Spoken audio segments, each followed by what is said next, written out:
Hello students, आज की class में हम डिस्कस करने वाले हैं nomenclature of phenol. Nomenclature of phenol में भी हम common nomenclature system as well as IUPAC nomenclature system के बारे में डिस्कशन करेंगे। तो आज की क्लास है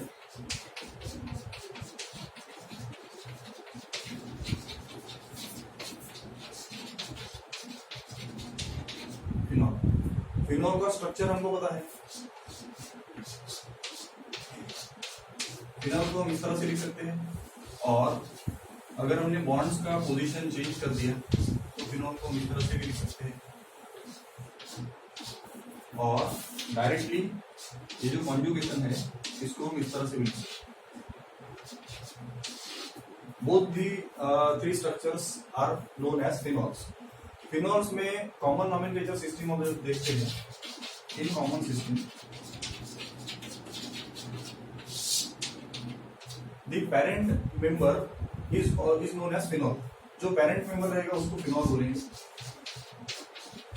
और जो other members of the family रहेंगे उनको डेरिवेटिव्स ऑफ फिनॉल कहेंगे। उन डेरिवेटिव्स ऑफ फिनॉल्स में अब यहाँ पर जहां पर OH ग्रुप लगा है उस कार्बन को रिलेटिवली पोजीशन नंबर 1 बोलते हैं। उसके बाद में हम कंटिन्यू नंबरिंग करते जाएंगे तो इसको पोजीशन नंबर 2, 3, 4, 5 एंड 6 कहेंगे। तो सब्स्टिट्यूटेड फिनॉल्स के केस में 2 एंड 6 पोजीशन को कॉमन सिस्टम में ऑर्थो बोला जाता है, तो इसको ऑर्थो पोजीशन बोलेंगे, और इसको भी ऑर्थो पोजीशन बोलेंगे।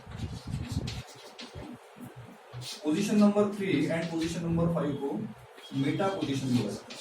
This is meta and this is also meta position, and position number 4 is called as para position. Some substituted phenols are also known by their tribal names. For example, this is called as phenol.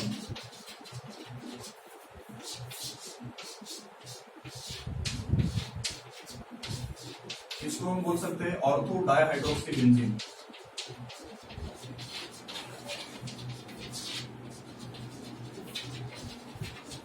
It is also known as catechol. Another example is this. यहाँ पर अगर हम यहाँ पर methyl group लगा देते हैं तो जो मिथिल ग्रुप का पोजीशन है वो रिलेटिवली सेकंड पोजीशन है। सेकंड पोजीशन पर कुछ लगा रहा तो उसको हम क्या बोलते हैं, ऑर्थो पोजीशन बोलते हैं। तो इसको हम ऑर्थो मिथिल फिनॉल भी बोल सकते हैं,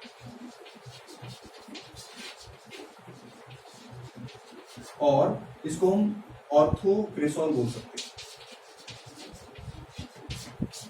सिमिलरली अगर मिथिल ग्रुप का पोजीशन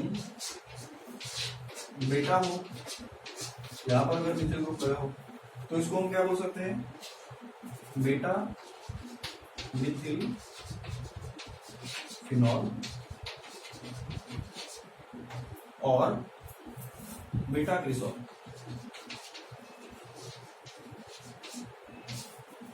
अगर वो रिलेटिव पोजीशन पैरा पोजीशन पे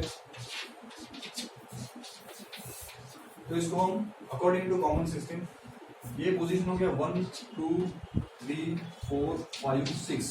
फोर्थ पोजीशन को रिलेटिवली हम क्या बोलते हैं, पैरा पोजीशन बोलते हैं। तो इसीलिए इसको पैरा पोजीशन पर मिथिल लगा इसलिए पैरा मिथिल एंड फिनॉल बोलेंगे, पैरा मिथिल फिनॉल बोलेंगे। और साथ ही साथ ये क्रेसोल का एग्जाम्पल है, लेकिन ये पैरा क्रेसोल का एग्जाम्पल है, तो it is also called as para cresol. तो अभी हमने जो एग्जांपल्स डिस्कस किए उसमें हमने कॉमन नॉमेनक्लेचर सिस्टम का यूज किया है। इसको हम फिनॉल बोलेंगे। कॉमन सिस्टम में as well as IUPAC system में, दोनों सिस्टम्स में फिनॉल ये वर्ड कॉमनली एक्सेप्ट किया गया है। तो इसीलिए आप IUPAC system as well as common system दोनों में इस कंपाउंड को फिनॉल बोल सकते हो। दूसरे केस में हमने देखा है कि यहाँ पर 2 बार हाइड्रोक्सिल ग्रुप लगे। जब एक ही हाइड्रोक्सिल ग्रुप होता है तो उसको हम फिनॉल बोलते हैं, लेकिन जब एक से ज्यादा बार हाइड्रोक्सिल ग्रुप आ जाते हैं तो उसको हम फिनॉल नहीं बोलेंगे, उसको डेरिवेटिव ऑफ बेंजीन बोलना होगा हमको। और इसीलिए इसको हमने क्या बोला है, ऑर्थो डाइहाइड्रोक्सी बेंजीन। ये जो दोनों पोजीशंस है वो रिलेटिवली 1 एंड 2 पोजीशंस होने की वजह से 1-2 का जो रिलेशन होता है उसको ऑर्थो रिलेशन बोलते हैं। 1-4 का जो रिलेशन रहेगा उसको हम पैरा पोजीशन बोलेंगे या फिर पैरा रिलेशन बोलेंगे। 1-3 का जो रिलेशन रहेगा उसको हम क्या बोलेंगे, बेटा बोलेंगे। ठीक है, तो इस हिसाब से इसको हम क्या बोलेंगे, ortho dihydroxy benzene. As the ending word comes benzene, it must be the derivative of benzene and not the derivative of phenol. तीसरे एग्जांपल में हमने देखा है कि सेकंड पोजीशन ऑफ फिनॉल पे मिथिल ग्रुप लगा है, इसमें एक ही हाइड्रोक्सिल ग्रुप प्रेजेंट है, इसलिए इसको हम फिनॉल ही बोलेंगे। देखो एंडिंग में वर्ड आया है फिनॉल, जो भी एंड में वर्ड आता है वो उसका रिलेटिव फंक्शनल ग्रुप या फिर फंक्शनैलिटी होता है। तो यहाँ पर क्या आ रहा है, फिनॉल आ रहा है। यहाँ पर सेकंड पोजीशन पर मिथिल ग्रुप लगा, इसीलिए इसको हम बोलेंगे ortho methyl phenol. It is also known by its tribal name that is orthocresol. ठीक है, तो जो भी किसी बेंजीन रिंग पे एक हाइड्रोक्सिल ग्रुप और एक मिथिल ग्रुप है तो वो क्रिसॉल का एग्जाम्पल है।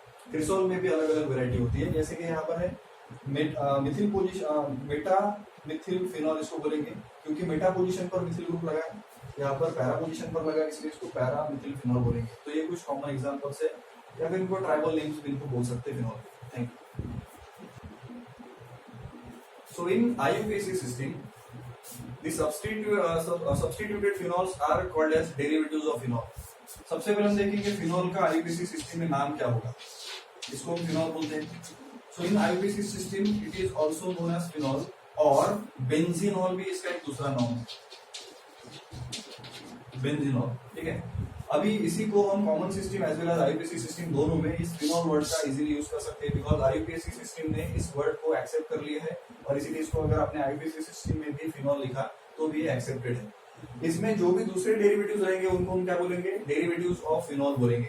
फॉर एग्जांपल, अगर ऐसा कोई कंपाउंड है जिसमें ये फिनॉल कंपाउंड है, और इस फिनॉल पे किसी एक कार्बन पर हाइड्रोजन को रिप्लेस करके कोई भी दूसरा ग्रुप लगा दिया जाए, जैसे कि यहाँ पर CH3 ग्रुप लगा दिया जाए, तो आपको करना क्या है, सबसे पहला रूल है नंबरिंग का rule. The carbon atom bearing hydroxyl group should be assigned number 1। तो हमको क्या करना पड़ेगा, जिस कार्बन पर हाइड्रोक्सिल ग्रुप लगा है उसको नंबर 1 असाइन करना पड़ेगा, एंड देन आपको नंबरिंग कंटिन्यू करनी पड़ेगी उस एंड से जहां से फर्स्ट ब्रांच करीब पड़ती है। तो अगर हम राइट से नंबरिंग करते हैं क्लॉकवाइज साइड से, तो CH3 वाले कार्बन को मिनिमम नंबर मिलेगा, and therefore we will go from this end. ठीक है, बाद में आपको सब्स्टिट्यूएंट्स के नाम लिखने हैं। सब्स्टिट्यूएंट में थर्ड नंबर पर मिथिल ग्रुप लगा है, इसलिए हम क्या बोलेंगे, इसको 3 मिथिल, और बाकी का जो कंपाउंड बचा है वो है phenol, because it is a derivative of phenol. आपको एंडिंग में वर्ड लिखना है फिनॉल। ठीक है, उसके और भी कुछ एग्जांपल्स है, जैसे ऐसा कोई एग्जांपल है, यहाँ पर C2H5 लगा है। C2H5 का मीनिंग होता है इथिल ग्रुप। हम रिलेटिव नंबरिंग देखेंगे, इसको 1 पोजीशन, इसको 2, 3, 4, 5 एंड 6। सेकंड पोजीशन पर इथिल ग्रुप लगा, इसलिए इसको बोलेंगे हम 2 ethyl and followed by the word phenol. ठीक है, इसी तरह से और भी अगर ज्यादा सब्स्टिट्यूएंट्स लगे हैं तो हमको उसी तरह से नंबरिंग करनी पड़ेगी और नॉमेनक्लेचर उसका करना पड़ेगा। इस केस में अगर यहाँ पर मैं C2H5 लिख देता हूँ, ठीक है, तो यहाँ पर ये फिनॉल का एग्जांपल है जिसमें 3 जगह पर सब्स्टिट्यूशन आपको दिख रहे हैं। एक इस पोजीशन पर सब्स्टिट्यूशन है, यहाँ पर भी है और यहाँ पर भी है, लेकिन जो सब्स्टिट्यूशन है वो सेम नहीं। 2 जगह पर मिथिल ग्रुप लगे हैं और एक जगह पर लगा इथिल ग्रुप। हमको नंबरिंग उस एंड से करनी है जहां से सबसे पहली ब्रांच करीब पड़ती है। तो ये फर्स्ट कार्बन हो गया, ये सेकंड, ये थर्ड, ये फोर्थ, ये फिफ्थ और ये सिक्स्थ। ठीक है, अभी जो सब्स्टिट्यूएंट्स है उनके नाम पहले लिखने होते हैं। सब्स्टिट्यूएंट्स के नाम में से हमको अल्फाबेटिकल ऑर्डर को फॉलो करना है। ये है Mithil Mithil groups. Methyl group में मिथिल इस वर्ड में पहला लेटर आता है M, और ये इथिल ग्रुप में फर्स्ट लेटर आता है E।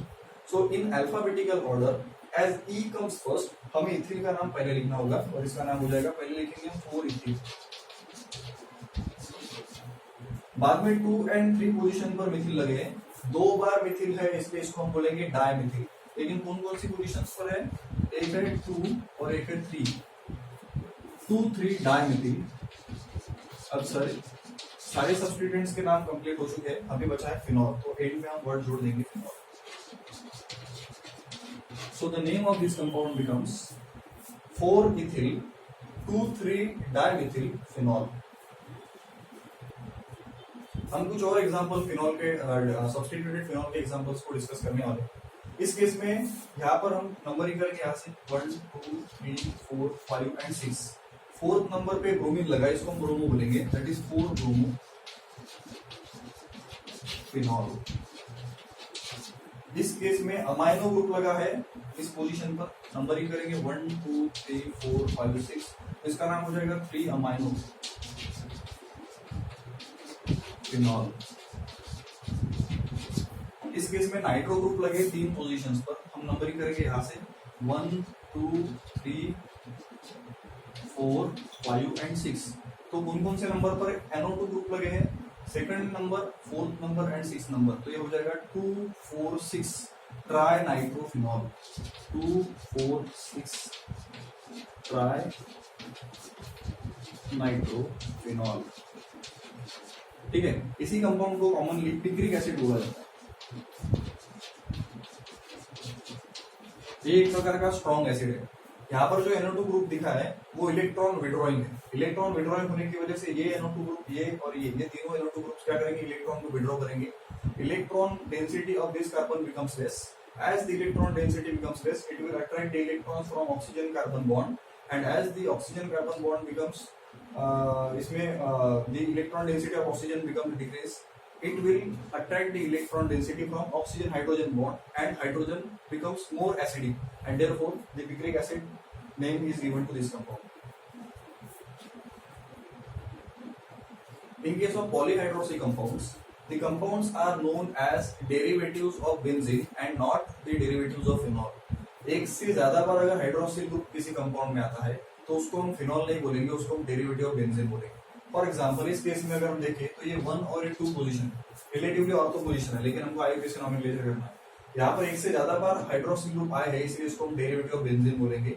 उस केस में हम नॉमेनक्लेचर इस तरह से करेंगे, दैट इज बेंजीन 1 2 डायऑल। दो बार हाइड्रोक्सिल ग्रुप आया है इसलिए इसको डायऑल बोलेंगे। Commonly it is also known as catechol. Other example is benzene 1,3-diol. It is also known as resorcinol. And another example is benzene 1,2,4-triol. That is hydroquinone.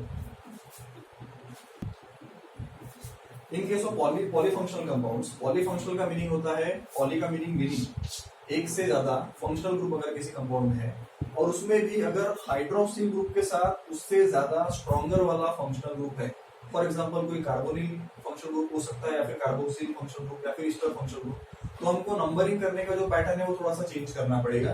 हमें देखना पड़ेगा कि दोनों फंक्शनल ग्रुप में से कौन सा फंक्शनल ग्रुप मोर स्ट्रॉन्गर है और उस फंक्शनल ग्रुप वाले कार्बन से नंबरिंग को शुरू करना पड़ेगा। इस केस में हाइड्रोक्सिल ग्रुप और अल्डिहाइड ग्रुप, ये दोनों ग्रुप लगे हैं बेंजीन रिंग के कार्बन एटम्स को, और दोनों में से ये फंक्शनल ग्रुप ज्यादा स्ट्रॉन्ग होने की वजह से प्रेफरेंस के ऑर्डर में हायर प्रायोरिटी पे आता है, इसलिए हम नंबरिंग यहाँ से करेंगे। It is 1 2 3 4 5 6। तो ऐसे कंपाउंड को हम फिनॉल नहीं बोलेंगे। अब ये OH ग्रुप जो होता है वो सब्स्टिट्यूएंट का पार्ट होने की वजह से, अब अगर इसको OH को हम छुपा देते हैं तो ये बन जाता है बेंजीन को लगा हुआ CH3CHO group, that is aldehyde group, that is benzaldehyde compound है। So therefore the compound must be a hydroxy derivative of benzaldehyde. तो इसीलिए हम इसको क्या बोलेंगे? 4 पर जो लगा है उसको हाइड्रोक्सी बोलेंगे। So it is 4 hydroxy। और ये बचा हुआ जो कंपाउंड है वो benzaldehyde.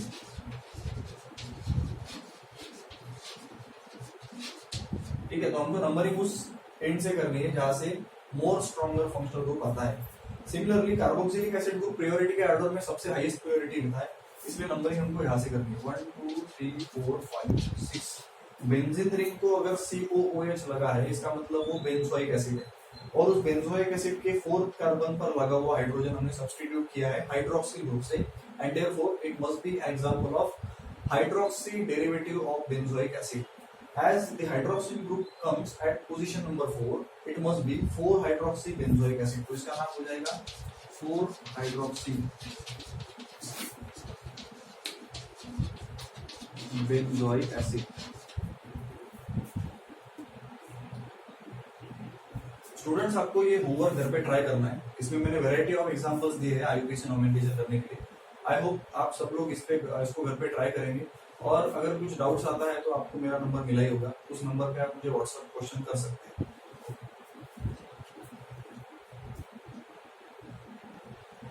This is another question you have to solve.